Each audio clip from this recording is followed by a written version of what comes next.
कधीच नाही चुकणार तुमचे फेवरेट टीव्ही शोज झी5 सोबत, तेही एकदम फ्री. त्यासनी बोलायचं नाही माझ्या संग.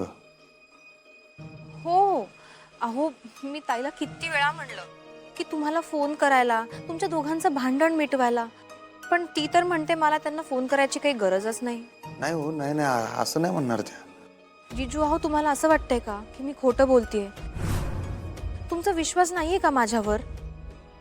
तुम्हाला सांगितलं होतं बघा त्या मदनबद्दल, आणि त्यांच्यामध्ये तो पत्रव्यवहार चालू होता. ताईला तिचा बेस्ट फ्रेंडच मिळालाय आता बोलायला.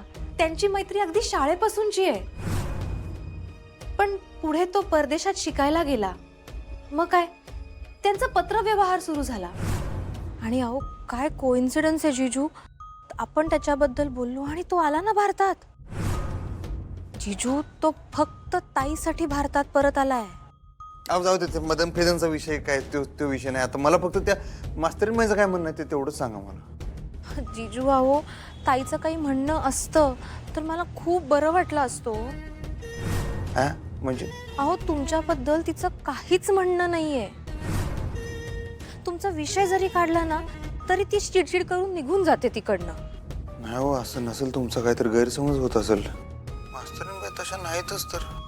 हा, जरा चिडतात, कवा कवा हटवादीपणा करतात, पण हे असं करणार नाही तो. जिजू, तुम्हाला जर माझं बोलणं खरं वाटत नसेल तर मी फोन ठेवून देते. काय, तुम्ही खूप चांगले आहात म्हणून मी तुम्हाला फोन केला. मला ना तुमचा त्रास बघवत नाही हो, म्हणून मी तुम्हाला अलर्ट करायला फोन केला. काय, पुढे जाऊन तुम्हाला धक्का नको बसायला ना, हे कारस्थान वगैरे सगळं. कसलं कारस्थान आणि कोण करते? जिजू अहो, आमचीच फॅमिली. कसं आहे, माझ्या आई बाबांना तुम्ही अजिबात आवडत नाही.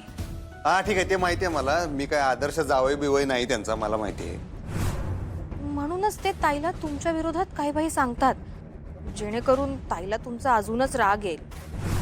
आता तुम्हाला वाटत असेल की ही काय मुलगी आहे, स्वतःच्याच फॅमिली विरोधात सगळं सांगतेय, पण जे खरं आहे तेच सांगते हो तुम्हाला.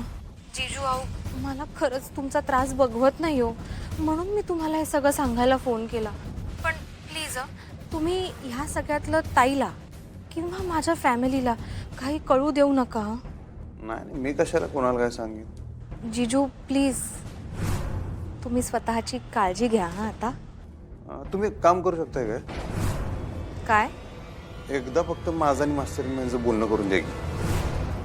काय झालंय, आमचं बोलणं होत नाही, त्यामुळं लय प्रॉब्लेम आला लागले. एकदा फक्त बोलणं करून द्या. अहो जिजू, मी ताईला रोज म्हणते तुम्हाला फोन करायला, पण ती नेहमी नाहीच म्हणते. काय, तुम्ही तिला घराबाहेर काढलं ना, त्याचा राग आहे तिच्या मनात. मला म्हणत होती की अडाणी माणसं अशीच असतात, खूप लाऊड असतात, अधिपती वेगळे असतील असं वाटलं, पण नाही, ते पण तसलेच आहेत. खूप चिडचिड करत होती होती. आम्ही काय घराबाहेर आम्ही नाही काढलेलो, ते त्यांच्या मर्जीने गेलेले आहेत. जिजू अहो, ती आता स्वतःच्या मर्जीने आली का तुम्ही घराबाहेर काढलं, हा मुद्दाच नाहीये. मुद्दा हा आहे की तिला तुमच्याशी बोलायचं नाहीये. झी5 ॲप डाउनलोड करा आणि पहा सर्व एपिसोड्स एकदम फ्री.